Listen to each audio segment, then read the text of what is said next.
നമസ്കാരം, എല്ലാവർക്കും റീഷാ പി സിയുടെ പുതിയൊരു ക്ലാസ്സിലേക്ക് സ്വാഗതം. നമ്മൾ തുടർന്നുകൊണ്ട് പോകുന്ന വോയിസ് സീരീസിൻ്റെ പുതിയൊരു ക്ലാസ്സാണ് ഇന്ന് നമ്മൾ ഡിസ്കസ് ചെയ്യുന്നത് കൊല്ലം ജില്ലയെക്കുറിച്ചിട്ടാണ്. അപ്പോൾ എല്ലാവരും ക്ലാസ് മുഴുവൻ കേൾക്കാൻ ശ്രമിക്കുക. പരമാവധി ചോദ്യങ്ങളെ ഓർത്തെടുക്കാനും അതുപോലെ തന്നെ കേൾക്കുന്നത് പഠിക്കാനും ശ്രദ്ധിക്കുക. നമുക്ക് ക്ലാസ്സിലോട്ട് കടക്കാം. കൊല്ലം ജില്ല കേരള ചരിത്രത്തിൽ തേൻ വഞ്ചി എന്നറിയപ്പെട്ടിരുന്ന പ്രദേശം കൊല്ലമാണ്. കേരള ചരിത്രത്തിൽ തേൻ വഞ്ചി എന്നറിയപ്പെട്ടിരുന്ന പ്രദേശം കൊല്ലം. ദേശിംഗനാട് എന്നറിയപ്പെട്ടിരുന്ന സ്ഥലം കൊല്ലം. ദേശിംഗനാട് എന്നറിയപ്പെട്ടിരുന്ന സ്ഥലം കൊല്ലം. മലബാറിൽ കൊല്ലം അറിയപ്പെട്ടിരുന്നത് പന്തലായനി എന്നാണ്. മലബാറിൽ കൊല്ലം അറിയപ്പെട്ടിരുന്നത് പന്തലായനി എന്നാണ്. തിരുവിതാംകൂറിൽ കൊല്ലം അറിയപ്പെടുന്നത് കുരക്കേനി എന്നാണ്. കുരക്കേനി. കൊല്ലം നഗരം പണി കഴിപ്പിച്ചത് സാപ്പിയർ ഈശോ ആണ്. സാപ്പിയർ ഈശോ, സിറിയൻ സഞ്ചാരിയായിട്ടുള്ള സാപ്പിയർ ഈശോ ആണ് കൊല്ലം നഗരം പണി കഴിപ്പിച്ചത്. കൊല്ലം പട്ടണത്തെക്കുറിച്ച് പ്രതിപാദിക്കുന്ന പ്രാചീന കൃതികൾ ശുഗസന്ദേശവും ഉണ്ണുനീലി സന്ദേശവുമാണ്. കൊല്ലം പട്ടണത്തെക്കുറിച്ച് പ്രതിപാദിക്കുന്ന പ്രാചീന കൃതികൾ ശുഗസന്ദേശം, ഉണ്ണുനീലി സന്ദേശം. വേണാട് രാജവംശത്തിൻ്റെ തലസ്ഥാനമായിരുന്നു കൊല്ലം. വേണാട് രാജവംശത്തിൻ്റെ തലസ്ഥാനമായിരുന്നത് കൊല്ലം. കേരളത്തിലെ ഏറ്റവും നല്ല നഗരം എന്ന് കൊല്ലത്തെ വിശേഷിപ്പിച്ച വിദേശ സഞ്ചാരി ഇബൻ ബത്തൂത്ത. അപ്പോൾ ഇബൻ ബത്തൂത്ത കൊല്ലത്തെ എങ്ങനെയാണ് വിശേഷിപ്പിച്ചത്? കേരളത്തിലെ ഏറ്റവും നല്ല നഗരം എന്നാണ് വിശേഷിപ്പിച്ചത്. പ്രമുഖ തുറമുഖങ്ങളിലൊന്നായി കൊല്ലത്തെ പരാമർശിച്ച വിദേശ സഞ്ചാരി തുറമുഖങ്ങളിലൊന്നായി കൊല്ലത്തെ പരാമർശിച്ച വിദേശ സഞ്ചാരി ഇബൻ ബത്തൂത്തയാണ്. കൊല്ലത്ത് ആദ്യമായി വാണിജ്യബന്ധം സ്ഥാപിച്ച യൂറോപ്യന്മാർ പോർച്ചുഗീസുകാരാണ്. 1502 പോർച്ചുഗീസ് കൊല്ലവുമായി വാണിജ്യബന്ധം സ്ഥാപിച്ചത്. പ്രാചീന കാലത്ത് ചൈനയുമായി വിപുലമായ വ്യാപാരബന്ധം ഉണ്ടായിരുന്ന സ്ഥലമാണ് കൊല്ലം. പ്രാചീന കാലത്ത് ചൈനയുമായി വിപുലമായ വ്യാപാരബന്ധം ഉണ്ടായിരുന്ന സ്ഥലമാണ് കൊല്ലം. അടുത്തത്, കേരളത്തിൽ ഏറ്റവും വലിയ രണ്ടാമത്തെ തുറമുഖം കൊല്ലമാണ്. തുറമുഖം. കേരളത്തിൽ ഏറ്റവും വലിയ രണ്ടാമത്തെ തുറമുഖം കൊല്ലമാണ്. ഒന്നാമത്തേത് കൊച്ചി. തിരുമുല്ലവാരം ബീച്ച് സ്ഥിതി ചെയ്യുന്നത് കൊല്ലം. തിരുമുല്ലവാരം ബീച്ച് സ്ഥിതി ചെയ്യുന്നത് കൊല്ലം. തങ്കശ്ശേരി ലൈറ്റ് ഹൗസ് സ്ഥിതി ചെയ്യുന്നത് കൊല്ലം. ആശ്രാമം പിക്നിക് വില്ലേജ് സ്ഥിതി ചെയ്യുന്ന ജില്ല കൊല്ലം. ചീന കൊട്ടാരം സ്ഥിതി ചെയ്യുന്നത് കൊല്ലത്താണ്. ചെമ്മീൻ ഏറ്റവും കൂടുതൽ ഉൽപ്പാദിപ്പിക്കുന്ന ജില്ല കൊല്ലം. ഏറ്റവും കൂടുതൽ ഉൽപ്പാദിപ്പിക്കുന്ന ജില്ല കൊല്ലം. ഏറ്റവും കൂടുതൽ എള്ള് ഉൽപ്പാദിപ്പിക്കുന്ന ജില്ല കൊല്ലം. നോർവേയുടെ സഹകരണത്തോടെ ഫിഷറീസ് കമ്മ്യൂണിറ്റി പ്രൊജക്ട് സ്ഥാപിച്ചത് നീണ്ടകരയിലാണ്. കൊല്ലത്തെ നീണ്ടകരയിലാണ് നോർവേയുടെ സഹകരണത്തോടെ ഫിഷറീസ് കമ്മ്യൂണിറ്റി പ്രൊജക്ട് സ്ഥാപിച്ചത്. അപ്പോൾ കൊല്ലം നീണ്ടകരയിൽ 1953 ഫിഷറീസ് വകുപ്പും നോർവേയും കൂടി ചേർന്നിട്ട് ഫിഷറീസ് കമ്മ്യൂണിറ്റി പ്രൊജക്ട് സ്ഥാപിക്കുകയുണ്ടായി. ചവറയിലെ ഇന്ത്യൻ റെയർ എർത്തുമായി സഹകരിച്ച രാജ്യം ഫ്രാൻസ് ആണ്. കൊല്ലത്ത് ചവറയിലെ ഇന്ത്യൻ റെയർ എർത്തുമായി സഹകരിച്ച രാജ്യം ഫ്രാൻസ്. മാർക്കോ പോളോ എന്ന ഇറ്റാലിയൻ സഞ്ചാരി കൊല്ലം സന്ദർശിച്ച വർഷം 1293. മാർക്കോ പോളോ എന്ന ഇറ്റാലിയൻ സഞ്ചാരി കൊല്ലം സന്ദർശിച്ച വർഷം 1293. കൊല്ലത്തെ തമിഴ്നാടുമായി ബന്ധിപ്പിക്കുന്ന ചുരം ആര്യങ്കാവ് ചുരം. അത് പലവട്ടം ചോദിച്ചിട്ടുള്ള ഒരു ചോദ്യമാണ്, ശ്രദ്ധിച്ചു വയ്ക്കുക. കൊല്ലത്തെ തമിഴ്നാടുമായി ബന്ധിപ്പിക്കുന്ന ചുരം ആര്യങ്കാവ് ചുരം, അഥവാ കൊല്ലം ചെങ്കോട്ട റെയിൽപാത കടന്നു പോകുന്ന ചുരവും ആര്യങ്കാവ് ചുരം തന്നെയാണ്. കൊല്ലം ചെങ്കോട്ട റെയിൽപാത കടന്നു പോകുന്ന ചുരം ആര്യങ്കാവ് ചുരം. ലക്ഷം വീട് പദ്ധതി ഉദ്ഘാടനം ചെയ്യപ്പെട്ട സ്ഥലം ചിതറയാണ്. കൊല്ലത്തുള്ള ചിതറയാണ്. ലക്ഷം വീട് പദ്ധതിയുടെ ഉപജ്ഞാതാവ് എം.എൻ. ഗോവിന്ദൻ നായർ. കശുവണ്ടിയുടെ ഈറ്റില്ലം കൊല്ലമാണ് കേട്ടോ. കശുവണ്ടിയുടെ ഈറ്റില്ലം കൊല്ലം. ഏറ്റവും കൂടുതൽ കശുവണ്ടി ഫാക്ടറികളുള്ള ജില്ല കൊല്ലം. കശുവണ്ടി ഫാക്ടറികളുടെ നാട് എന്നറിയപ്പെടുന്നത് കൊല്ലമാണ്. കശുവണ്ടിയുടെ നാട് എന്നറിയപ്പെടുന്ന ജില്ല കണ്ണൂരാണ് കേട്ടോ. കശുവണ്ടിയുടെ നാട് എന്നറിയപ്പെടുന്ന ജില്ല കണ്ണൂരാണ്. കശുവണ്ടി ഫാക്ടറികളുടെ നാട് എന്നറിയപ്പെടുന്നത് കൊല്ലം. ഏറ്റവും കൂടുതൽ കശുവണ്ടി ഉൽപ്പാദിപ്പിക്കുന്ന ജില്ല കണ്ണൂരാണ്. കേരളത്തിലെ കശുവണ്ടി വ്യവസായത്തിൻ്റെ ഈറ്റില എന്നറിയപ്പെടുന്നത് കൊല്ലമാണ്. അപ്പോൾ കൊല്ലവും കണ്ണൂരും തമ്മിൽ കശുവണ്ടിയായിട്ട് പല ബന്ധമുണ്ട്. അപ്പോൾ ശ്രദ്ധിച്ചു വയ്ക്കുക, തിരിഞ്ഞു പോകരുത്. ഏറ്റവും കൂടുതൽ കശുവണ്ടി ഫാക്ടറികളുള്ളത് കൊല്ലത്ത്. കൊല്ലം കശുവണ്ടികളുടെ നാട് എന്നറിയപ്പെടുന്നത് കണ്ണൂരാണ്. ഏറ്റവും കൂടുതൽ കശുവണ്ടി ഉൽപ്പാദിപ്പിക്കുന്നത് കണ്ണൂരാണ്. പക്ഷേ കശുവണ്ടി വ്യവസായത്തിൻ്റെ ഈറ്റില്ലം എന്നറിയപ്പെടുന്നത് കൊല്ലമാണ്. മാതാ അമൃതാനന്ദമയുടെ ആശ്രമം സ്ഥിതി ചെയ്യുന്നത് വള്ളിക്കാവാണ്. സേതുലക്ഷ്മിബായി പാലം എന്നറിയപ്പെടുന്നത് നീണ്ടകര പാലമാണ്. നീണ്ടകര പാലം. കേരളത്തിലെ ആദ്യത്തെ കമ്മ്യൂണിസ്റ്റ് ടൂറിസം പ്രോഗ്രാം ആരംഭിച്ചത് കേരളത്തിലെ ആദ്യത്തെ കമ്മ്യൂണിറ്റി ടൂറിസം പ്രോഗ്രാം ആരംഭിച്ച സ്ഥലം മൺട്രോ തുരുത്താണ്. കമ്മ്യൂണിറ്റി ടൂറിസം കേരളത്തിൽ ആദ്യമായി ആരംഭിച്ചത് മൺട്രോ തുരുത്തിലാണ്. ദെൻ ആരുടെ സ്മരണാർത്ഥമാണ് മൺട്രോ തുരുത്തിന് ആ പേര് നൽകിയത്? കേണൽ മൺട്രോയുടെ സ്മരണാർത്ഥമാണ്. കൊല്ലം ജില്ലയിലെ പ്രധാന മത്സ്യബന്ധന കേന്ദ്രങ്ങൾ നീണ്ടകരയും ശക്തികുളങ്ങരയുമാണ്. കളിമൺ വ്യവസായത്തിന് പ്രസിദ്ധി നേടിയ കുണ്ടറ സ്ഥിതി ചെയ്യുന്ന ജില്ല കൊല്ലം. കളിമൺ വ്യവസായത്തിന് പ്രസിദ്ധി നേടിയ കുണ്ടറ സ്ഥിതി ചെയ്യുന്നത് കൊല്ലത്ത്. വേലുത്തമ്പി ദളവ ബ്രിട്ടീഷുകാർക്കെതിരെ വിളംബരം പുറപ്പെടുവിച്ചത് കുണ്ടറയിലാണ്. കേരളത്തിലെ ഏറ്റവും വലിയ ജലസേചന പദ്ധതി കല്ലട 1994 ജനുവരി 5. അപ്പോൾ കല്ലട സ്ഥാപിച്ചത് 1994 ജനുവരി 5 കേരളത്തിലെ ഏറ്റവും വലിയ ജലസേചന പദ്ധതിയാണ്. കേരളത്തിലെ ആദ്യത്തെ ജലസേചന പദ്ധതിയും കല്ലട തന്നെയാണ്. ഏറ്റവും കുറച്ച് വില്ലേജുകളുള്ള താലൂക്കാണ് കുന്നത്തൂർ താലൂക്ക്. കുന്നത്തൂർ. ദെൻ കേരളത്തിൽ ഏറ്റവും കുറവ് കടൽ തീരമുള്ള ജില്ലയാണ് കൊല്ലം. ഇന്ത്യയിലെ ആദ്യത്തെ ഇക്കോ ടൂറിസം പദ്ധതി തെന്മലയാണ്. കൊല്ലത്താണ് തെന്മല. ഇന്ത്യയിലെ ആദ്യത്തെ ഇക്കോ ടൂറിസം പദ്ധതി തെന്മല. ഏഷ്യയിലെ ആദ്യത്തെ ബട്ടർഫ്ലൈ സഫാരി പാർക്ക് തെന്മല. ഏഷ്യയിലെ ആദ്യത്തെ ബട്ടർഫ്ലൈ സഫാരി പാർക്ക് തെന്മല. കേരളത്തിലെ ഏറ്റവും വലിയ ശുദ്ധജല തടാകം ശാസ്താംകോട്ട കായലാണ്. കൊല്ലത്തെ ശാസ്താംകോട്ട കായലാണ് കേരളത്തിലെ ഏറ്റവും വലിയ ശുദ്ധജല തടാകം. കേരളത്തിലെ ഏറ്റവും വലിയ രണ്ടാമത്തെ കായൽ അഷ്ടമുടി കായലാണ് കൊല്ലത്ത്. കേരളത്തിലെ ഏറ്റവും വലിയ രണ്ടാമത്തെ കായലായിട്ടുള്ള അഷ്ടമുടി കായൽ കൊല്ലത്താണ്. കേരളത്തിലെ ആദ്യ ദേശീയപാതയായ നാഷണൽ വാട്ടർ വേ 3 NW3 ബന്ധിപ്പിക്കുന്നത് കൊല്ലം കോഴിക്കോടിനെയാണ്. Then Thangassery lighthouse, Thirumullavaram beach, വലിയ കൂനമ്പായിക്കുളം ഭദ്രകാളി ക്ഷേത്രം, ചീനക്കൊട്ടാരം, പാലരുവി വെള്ളച്ചാട്ടം, മണലാർ വെള്ളച്ചാട്ടം, കുമ്പു ഉരുട്ടി വെള്ളച്ചാട്ടം, ചീനക്കൊട്ടാരം, ഇതെല്ലാമും എവിടുത്തെ കാഴ്ചകളാണ്? കൊല്ലത്തെ കാഴ്ചകളാണ്. അതിൽ ചീനക്കൊട്ടാരവും പാലരുവി വെള്ളച്ചാട്ടവും ഒക്കെ പ്രത്യേകം ശ്രദ്ധിക്കുക.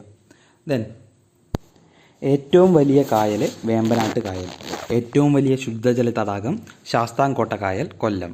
ഏറ്റവും ചെറിയ ശുദ്ധജല തടാകം പൂക്കോട് തടാകം വയനാട്. ഏറ്റവും ഉയരത്തിൽ സ്ഥിതി ചെയ്യുന്ന തടാകം പൂക്കോട് തടാകം. അപ്പോൾ ഇവിടെ പറഞ്ഞത് കൊല്ലത്തെ സംബന്ധിച്ചുള്ള വിവരങ്ങളല്ല, കായലിൻ്റെ വിവരമാണ്. പക്ഷെ കൊല്ലത്തിൽ ഒരുപാട് കായലുകൾ വരുന്നുണ്ട്, അഷ്ടമുടി കായലും ശാസ്താംകോട്ട കായലും ഒക്കെ. അപ്പോൾ അവിടെ കൺഫ്യൂഷൻ ആവാണ്ടിരിക്കാൻ വേണ്ടിയിട്ടാണ് ഇത് ഇങ്ങനെ പറയണത്. ഏറ്റവും വലിയ കായൽ വേമ്പനാട്ട് കായൽ, ഏറ്റവും വലിയ ശുദ്ധജല തടാകം കൊല്ലത്താണ് ശാസ്താംകോട്ട കായൽ. ഏറ്റവും ചെറിയ ശുദ്ധജല തടാകം പൂക്കോട് തടാകമാണ് വയനാട്ടിലെ. ഏറ്റവും ഉയരത്തിൽ സ്ഥിതി ചെയ്യുന്നതും പൂക്കോട് തടാകം തന്നെയാണ്, വയനാട്ടിലാണ്. നമ്മൾ വയനാട് പഠിക്കുന്ന സമയത്തും ഇതേ ചോദ്യങ്ങൾ പഠിക്കും. അപ്പോൾ ഒന്നുകൂടി റിമൈൻഡ് ചെയ്യുക ഈ കാര്യങ്ങൾ. ദെൻ ജലനഗരം എന്നർത്ഥം വരുന്ന കൊല്ലത്തിലെ നഗരം പുനലൂരാണ്. പുനലൂരാണ് ജലനഗരം എന്നറിയപ്പെടുന്ന കൊല്ലത്തെ നഗരം. കേരളത്തിലെ ഏറ്റവും ചൂട് കൂടിയ സ്ഥലവും പുനലൂർ തന്നെയാണ്. ജലനഗരം എന്നറിയപ്പെടുന്നതും പുനലൂരാണ്. ഏറ്റവും ചൂട് കൂടിയ നഗരവും പുനലൂർ തന്നെയാണ്. പശ്ചിമഘട്ടത്തിൻ്റെ മടിത്തട്ട് എന്നറിയപ്പെടുന്നതും പുനലൂർ തന്നെയാണ്. കേരളത്തിലെ ആദ്യ പേപ്പർ മില്ല് സ്ഥാപിച്ചത് പുനലൂരാണ്. കേരളത്തിലെ ഏറ്റവും പഴയ തൂക്കുപാലം സ്ഥിതി ചെയ്യുന്നതും പുനലൂരാണ്. പുനലൂർ തൂക്കുപാലം ഏത് നദിക്ക് കുറുകെയാണ് സ്ഥിതി ചെയ്യുന്നത്? കല്ലടയാറിലാണ് കേട്ടോ. കല്ലടയാർ നദിക്ക് കുറുകെയാണ് പുനലൂർ പാലം സ്ഥിതി ചെയ്യുന്നത്. 1877 ആ ഏറ്റവും പഴയ തൂക്കുപാലം. കേരളത്തിലെ ഏറ്റവും പഴയ തൂക്കുപാലമായിട്ടുള്ള ഈ തൂക്കുപാലം നിർമ്മിച്ചിട്ടുള്ളത് 1877 ദെൻ പുനലൂർ തൂക്കുപാലത്തിൻ്റെ ശില്പി ആൽബർട്ട് ഹെൻറിയാണ്. ബ്രിട്ടീഷുകാരനായിട്ടുള്ള ആൽബർട്ട് ഹെൻറിയാണ് പുനലൂർ തൂക്കുപാലത്തിൻ്റെ ശില്പി. ദെൻ കേരളത്തിലെ ഏറ്റവും വിസ്തീർണം കുറഞ്ഞ താലൂക്ക് കുന്നത്തൂർ താലൂക്കാണ്. കേരളത്തിലെ ഏറ്റവും കുറച്ച് വില്ലേജുകളുള്ള താലൂക്കാണ് കുന്നത്തൂർ എന്ന് നമ്മൾ നേരത്തെ പറഞ്ഞിരുന്നു. കേരളത്തിലെ ഏറ്റവും വിസ്തീർണം കുറഞ്ഞ താലൂക്കും കുന്നത്തൂർ താലൂക്കാണ്. ദെൻ കേരളത്തിലെ ഏറ്റവും വലിയ തീവണ്ടി ദുരന്തം നടന്നത് പെരുമൺ ദുരന്തമാണ്. 1988 ജൂലൈ 8 1988 ജൂലൈ 8 പെരുമൺ ദുരന്തം. ഏറ്റവും വലിയ തീവണ്ടി ദുരന്തമായിരുന്നു കേരളം കണ്ടിട്ടുള്ളതിൽ വെച്ച്. പെരുമൺ തീവണ്ടി ദുരന്തം നടന്ന കായൽ അഷ്ടമുടി കായലാണ്. അഷ്ടമുടി കായൽ കടലുമായി ചേരുന്ന പ്രദേശം നീണ്ടകര അഴിയാണ്. നീണ്ടകര അഴി. ദെൻ കൊല്ലം പട്ടണം ഏത് കായലിൻ്റെ തീരത്താണ് സ്ഥിതി ചെയ്യുന്നത്? അഷ്ടമുടി കായലിൻ്റെ തീരത്താണ്. കൊല്ലത്തെ കടൽ തീരങ്ങളിൽ നിന്നും വേർതിരിച്ചെടുക്കുന്ന പ്രധാന ധാതുക്കൾ ഏതൊക്കെയാണ്? ഇൽമനൈറ്റും മോണോസൈറ്റും. അപ്പോൾ നമ്മുടെ അടുത്ത് ചോദ്യം ചോദിക്കും, കേരളത്തിലെ കടൽ തീരങ്ങളിൽ നിന്നും വേർതിരിച്ചെടുക്കുന്ന പ്രധാന ധാതുക്കൾ എന്ന് ചോദിച്ചാൽ ഇൽമനൈറ്റും മോണോസൈറ്റുമാണ്. അത് പ്രധാനമായിട്ടും കൊല്ലത്തെ കടൽ തീരങ്ങളിൽ നിന്നാണ് വേർതിരിച്ചെടുക്കാറ്, ഇൽമനൈറ്റും മോണോസൈറ്റും. ദെൻ നമുക്കറിയാം കൊല്ലത്തെ ഏറ്റവും പ്രധാനപ്പെട്ട ഒരു സ്ഥലമാണ് ജഡായു നേച്ചർ പാർക്ക് അല്ലേ. ഏറ്റവും പ്രധാനപ്പെട്ട ഒരു ടൂറിസ്റ്റ് കേന്ദ്രമാണ് ഇപ്പോഴത്തെ ജഡായു നേച്ചർ പാർക്ക്. എവിടെയാണ് ജഡായു നേച്ചർ പാർക്ക്? ചടയമംഗലത്താണ്. കൊല്ലത്തെ ചടയമംഗലത്താണ്. ലോകത്തെ ഏറ്റവും വലിയ പക്ഷി പ്രതിമ സ്ഥിതി ചെയ്യുന്നത് ജഡായു നേച്ചർ പാർക്കിലാണ്. ജഡായു നേച്ചർ പാർക്ക് രൂപകൽപ്പന ചെയ്തത് രാജീവ് അഞ്ചലാണ്. രാജീവ് അഞ്ചൽ. ജഡായു നേച്ചർ പാർക്കിൻ്റെ ബ്രാൻഡ് അംബാസഡർ സുരേഷ് ഗോപിയാണ്. കേന്ദ്രമന്ത്രി സുരേഷ് ഗോപിയാണ്. അദ്ദേഹം കേന്ദ്രമന്ത്രി ആവുന്നതിൻ്റെ മുമ്പ് തന്നെ അതിൻ്റെ ബ്രാൻഡ് അംബാസഡർ ആയിരുന്നു എന്നുള്ളതാണ് കാര്യം. ദെൻ കേരളത്തിലെ ആദ്യത്തെ സീപ്ലെയിൻ സർവീസ് ആരംഭിച്ചത് അഷ്ടമുടി പുന്നമടയാണ്. അഷ്ടമുടിയെയും പുന്നമടയെയും കണക്ട് ചെയ്തിട്ടാണ് കേരളത്തിലെ ആദ്യത്തെ സീപ്ലെയിൻ സർവീസ് ആരംഭിച്ചത്. കൊല്ലം ജില്ലയിലെ പ്രസിദ്ധമായ വെള്ളച്ചാട്ടം പാലരുവി വെള്ളച്ചാട്ടമാണ്. മുന്നേ ഏതോ ഒരു ചോദ്യപേപ്പറിൽ ഉണ്ടായ ഒരു ചോദ്യമാണ്, പാലരുവി വെള്ളച്ചാട്ടം സ്ഥിതി ചെയ്യുന്ന ജില്ല ഏതാണെന്ന്. കൊല്ലം ജില്ലയിലാണ്. ദെൻ മരത്തിൻ്റെ പേരിൽ അറിയപ്പെടുന്ന കൊല്ലം ജില്ലയിലെ വന്യജീവി സങ്കേതം ചെന്തുരുണിയാണ്. ചെന്തുരുണിയാണ് മരത്തിൻ്റെ പേരിൽ അറിയപ്പെടുന്ന കേരളത്തിലെ ഏക വന്യജീവി സങ്കേതം. അത് പ്രത്യേകം പഠിച്ചു വയ്ക്കുക. ഒരുപാട് ചോദ്യപേപ്പറുകളിലും നമ്മുടെ ക്വസ്റ്റ്യനെയറുകളിലൊക്കെ കണ്ടിട്ടുള്ള ഒരു സാധനമാണ് ഈ ചോദ്യം. മരത്തിലെ പേരിൽ അറിയപ്പെടുന്ന കൊല്ലം ജില്ലയിലെ വന്യജീവി സങ്കേതം Chenthuruni. Then Thenmala eco tourism പദ്ധതി ഏത് വന്യജീവി സങ്കേതത്തിലാണ് സ്ഥിതി ചെയ്യുന്നത്? ചെന്തുരുണിയിലാണ്. തെന്മല എക്കോ ടൂറിസം പദ്ധതി ഏത് വന്യജീവി സങ്കേതത്തിനുള്ളിലാണ്? നമ്മുടെ ചെന്തുരുണി വന്യജീവി സങ്കേതത്തിനുള്ളിലാണ് തെന്മല ഇക്കോ ടൂറിസം പദ്ധതി. ഏഷ്യയിലെ തന്നെ ആദ്യത്തെ ബട്ടർഫ്ലൈ സഫാരി പാർക്കാണ് തെന്മലയിലാണ് അത് സ്ഥിതി ചെയ്യുന്നത്. കാര്യം ആലോചിച്ച് വെച്ചോളാം. ദെൻ അടുത്ത ചോദ്യം കേരളത്തിലെ പ്രധാനപ്പെട്ട ക്ഷേത്രങ്ങളാണ്. അതിൽ കുറച്ച് ക്ഷേത്രങ്ങൾ കൊല്ലത്തിലുണ്ട്. അതിൽ കേരളത്തിലെ ഏക ദുര്യോധന ക്ഷേത്രമായിട്ടുള്ള മലനട കൊല്ലത്താണ്. മലനട ക്ഷേത്രം കൊല്ലത്താണ്. കേരളത്തിലെ തന്നെ ഏക ദുര്യോധന ക്ഷേത്രമാണ്. കേരളത്തിലെ ഏക പരശുരാമ ക്ഷേത്രം തിരുവല്ലമാണ്. പക്ഷേ അത് തിരുവനന്തപുരത്താണ് കേട്ടോ. തിരുവല്ലം. കേരളത്തിലെ ഏക സീതാദേവി ക്ഷേത്രം പുൽപ്പള്ളി, വയനാട്ടിലെ പുൽപ്പള്ളിയിലാണ്. കേരളത്തിലെ ഏക സൂര്യക്ഷേത്രം ആദിത്യപുരത്താണ്, കോട്ടയത്തെ ആദിത്യപുരം. കേരളത്തിലെ ഏക തടാക ക്ഷേത്രം അനന്തപുരമാണ്. അനന്തപുരം തടാകക്ഷേത്രമാണ് കാസർഗോഡ്. ഇവിടെ നമുക്ക് കൊല്ലത്തെക്കുറിച്ച് പഠിക്കാനുള്ളത് കേരളത്തിലെ ഏക ദുര്യോധന ക്ഷേത്രമാണ് മലനടയിൽ. ദെൻ ചെന്തുരുണി വന്യജീവി സങ്കേതം നിലവിൽ വന്ന വർഷം 1984. 1984. ദെൻ അടുത്ത ചോദ്യം കൊല്ലത്തെ പറ്റി പരാമർശിക്കുന്ന പ്രാചീന ഗ്രന്ഥം ട്രോപ്പോഗ്രഫിയ ഇന്ഡിക്ക ക്രിസ്ത്യാന. ട്രോപ്പോഗ്രഫിയ ഇന്ഡിക്ക ക്രിസ്ത്യാന രചിച്ചത് കോസ്മാസ് ഇൻഡിക്കോപ്ലീസ്റ്റസ് ആണ് ട്രോപ്പോഗ്രഫിയ ഇന്ഡിക്ക ക്രിസ്ത്യാന രചിച്ചത്. പോർച്ചുഗീസുകാരുടെ കോട്ടയുണ്ടായിരുന്ന കൊല്ലം ജില്ലയിലെ പ്രദേശം തങ്കശ്ശേരി. കൊല്ലം ജില്ലയിലെ ആംഗ്ലോ ഇന്ത്യൻ സംസ്കാരം നിലനിൽക്കുന്ന സ്ഥലം തങ്കശ്ശേരിയാണ്. ചുറ്റമ്പലമില്ലാത്ത പരബ്രഹ്മക്ഷേത്രം സ്ഥിതി ചെയ്യുന്നത് ഓച്ചിറയാണ്. ചുറ്റമ്പലമില്ലാത്ത പരബ്രഹ്മക്ഷേത്രം ഓച്ചിറ. ഓച്ചിറ കളിയും 12 വിളക്കും പ്രധാന ഉത്സവമായുള്ള കേരളത്തിലെ ക്ഷേത്രം ഓച്ചിറ പരബ്രഹ്മക്ഷേത്രം. കോട്ടുക്കൽ ഗുഹാക്ഷേത്രം സ്ഥിതി ചെയ്യുന്നത് കൊല്ലത്താണ്. കഥകളിയുടെ ആദ്യ രൂപമായ രാമനാട്ടം രൂപം കൊണ്ട സ്ഥലം കൊട്ടാരക്കരയാണ്, കൊല്ലത്താണ്. ദെൻ കേരളത്തിലെ ആദ്യത്തെ അബ്കാരി കോടതി സ്ഥിതി ചെയ്യുന്നത് കൊട്ടാരക്കരയാണ്. ശ്രദ്ധിച്ചു വയ്ക്കുക. പ്രധാന ചോദ്യങ്ങളാണ്. കഥകളിയുടെ ആദ്യ രൂപമായ രാമനാട്ടം രൂപം കൊണ്ട സ്ഥലം കൊട്ടാരക്കര. കേരളത്തിലെ ആദ്യത്തെ അബ്കാരി കോടതി സ്ഥിതി ചെയ്യുന്നത് കൊട്ടാരക്കര. ഇളയടത്ത് സ്വരൂപത്തിൻ്റെ തലസ്ഥാനമായിരുന്ന സ്ഥലം കൊട്ടാരക്കര. കേരളത്തിലെ ആദ്യത്തെ തുണിമില്ലും പുസ്തക പ്രസാധനശാലയും സ്ഥാപിച്ച ജില്ല കൊല്ലം.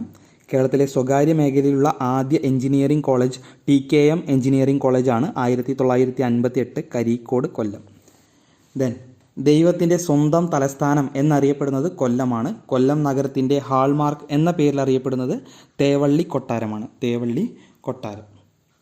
ദെൻ കേരള സെറാമിക്സ് ലിമിറ്റഡിൻ്റെ ആസ്ഥാനം കുണ്ടറയാണ്. Kundara. Kerala mineral and metal limited KMML ചവറയാണ്. കേരള മിനറൽസ് ആൻഡ് മെറ്റൽസ് ലിമിറ്റഡിൻ്റെ ആസ്ഥാനം ചവറ. ട്രാവൻകൂർ പ്ലൈവുഡ് ഇൻഡസ്ട്രീസിൻ്റെ ആസ്ഥാനം പുനലൂരാണ്. Kerala institute of rural development കൊട്ടാരക്കരയാണ്. Kottarakkara. Indian rare earth factory ചവറയിലാണ്. ചവറ.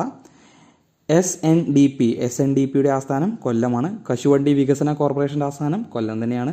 Travancore plywood factory Punalur.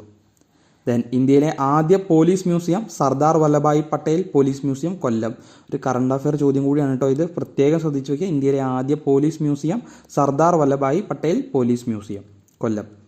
നമ്മൾ കറണ്ട് അഫെയർ എന്ന് പറയുമ്പോൾ PSCയുടെ ചോദ്യങ്ങളിൽ കറണ്ട് അഫെയർ കണ്ടിട്ടുള്ളത് ഒരു 2-3 കൊല്ലത്തിൻ്റെ ഉള്ളിലുള്ള ചോദ്യങ്ങൾ കണ്ടിട്ടുണ്ട്. പൊതുവേ പരീക്ഷകൾക്ക് കറണ്ട് അഫെയർ എന്ന് പറഞ്ഞാൽ ഈ ഒരു കൊല്ലത്തെയോ അതിൻ്റെ ഒരു മുന്നത്തെ കൊല്ലത്തെയൊക്കെയാണ് മാക്സിമം ചോദിക്കേണ്ടത്. പക്ഷേ PSC ചോദ്യങ്ങളിലേക്ക് 3, 4, 5 കൊല്ലത്തേക്ക് മുന്നത്തെ ചോദ്യങ്ങളെ കണ്ട് ശീലമുണ്ട്. അതുകൊണ്ട് പ്രത്യേകം ശ്രദ്ധിച്ചു വയ്ക്കുക, ഇമ്പോർട്ടൻ്റ് ആയിട്ടുള്ള സാധനങ്ങൾ ശ്രദ്ധിച്ചു വയ്ക്കുക. നമുക്ക് ഒരുപാട് കറണ്ട് അഫെയർ ഒന്നും പഠിച്ചു പോകാൻ പറ്റിയെന്ന് വരില്ല. അപ്പോൾ സ്ഥിരമായിട്ട് പേപ്പർ വായിക്കുക, കണ്ടിന്യൂസ് ആയിട്ടുള്ള വിവരങ്ങൾ അല്ലേ. ഇപ്പോൾ കറണ്ടായിട്ട് നടക്കുന്ന വിഷയങ്ങളിലൊക്കെ ഒരു അവബോധം ഉണ്ടാവണം. അപ്പോൾ പേപ്പർ വായിക്കുക എന്നുള്ളത് മസ്റ്റാണ്. അല്ലെങ്കിൽ ന്യൂസ് കാണുക, എന്താ വെച്ചാൽ കറണ്ട് അഫെയറിനുള്ള മാർഗ്ഗങ്ങൾ നിങ്ങളായിട്ട് തന്നെ ഉണ്ടാക്കുക. ബാക്കി സ്റ്റാറ്റിക് ആയിട്ടുള്ള ഭാഗങ്ങൾ കൃത്യമായിട്ട് റിപ്പീറ്റ് ചെയ്ത് തന്നെ പഠിക്കുക. ദെൻ നമുക്ക് കണ്ടിന്യൂ ചെയ്യാം.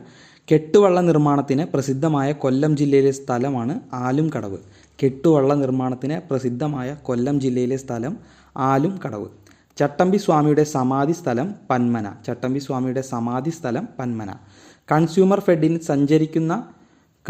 ഫെഡിൻ്റെ സഞ്ചരിക്കുന്ന ത്രിവേണി ആരംഭിച്ചത് കൊല്ലം ജില്ലയിലാണ്.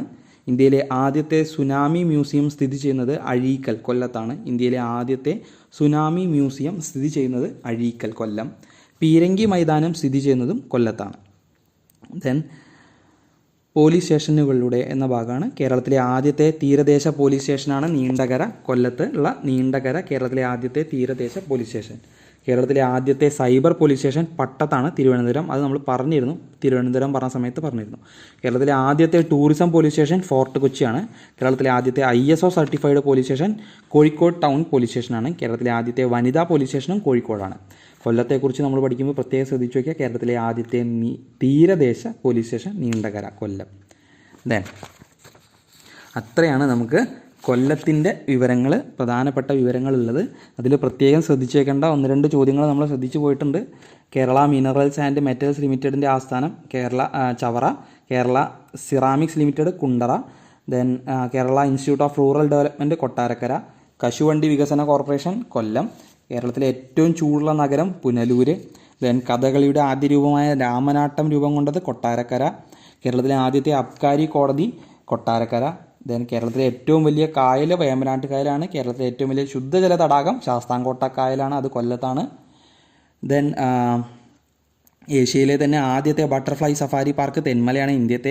ഇന്ത്യയുടെ ആദ്യത്തെ ഇക്കോ ടൂറിസം പദ്ധതി തെന്മല, കൊല്ലത്താണ് ആരംഭിച്ചത്. കേരളത്തിലെ ഏറ്റവും കുറവ് കടൽ തീരമുള്ള ജില്ല കൊല്ലം ജില്ലയാണ്. അപ്പോൾ കേരളത്തിലെ ഏറ്റവും കൂടുതൽ കശുവണ്ടി ഫാക്ടറികളുള്ള ജില്ല കൊല്ലം ജില്ലയാണ്. പക്ഷേ ഏറ്റവും കൂടുതൽ കശുവണ്ടി ഉൽപ്പാദിപ്പിക്കുന്നത് കണ്ണൂർ ജില്ലയാണ്. ആ 2 കാര്യങ്ങൾ പ്രത്യേകം ശ്രദ്ധിച്ചു വയ്ക്കുക. ജഡായു നേച്ചർ പാർക്ക് എവിടെയാണ്? കൊല്ലത്താണ്. അതേപോലെ ചെന്തുരണി കൊല്ലത്താണ്. പാലരുവി വെള്ളച്ചാട്ടം കൊല്ലത്താണ്. അപ്പോൾ ഈ കാര്യങ്ങളൊക്കെ ശ്രദ്ധിച്ചു വയ്ക്കുക. ദെൻ നോർവേയുമായി സഹകരിച്ച് ഫിഷറീസ് കമ്മ്യൂണിറ്റി പ്രൊജക്റ്റ് സ്ഥാപിച്ചത് നീണ്ടകരയിലാണ്, അത് കൊല്ലത്താണ്. അപ്പോൾ ആ കാര്യം, നീണ്ടകര പ്രൊജക്റ്റിന് നമ്മളെ സഹായിച്ചത് നോർവേ ആണ് എന്നുള്ള കാര്യം ആലോചിച്ച് വയ്ക്കുക. ദെൻ വേണാട് രാജവംശത്തിൻ്റെ തലസ്ഥാനമായിരുന്നത് കൊല്ലമാണ്. കൊല്ലം നഗരം പണി കഴിപ്പിച്ചത് സാപ്പിയർ ഈശോ ആണ്.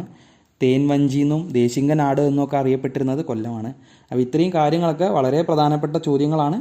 ഒന്ന് ശ്രദ്ധിച്ചു വയ്ക്കുക. ക്ലാസ് മുഴുവൻ കേൾക്കുക. ദെൻ വേറൊരു ക്ലാസ്സുമായിട്ട് നമുക്ക് അടുത്ത ദിവസം വരാം. Thank you.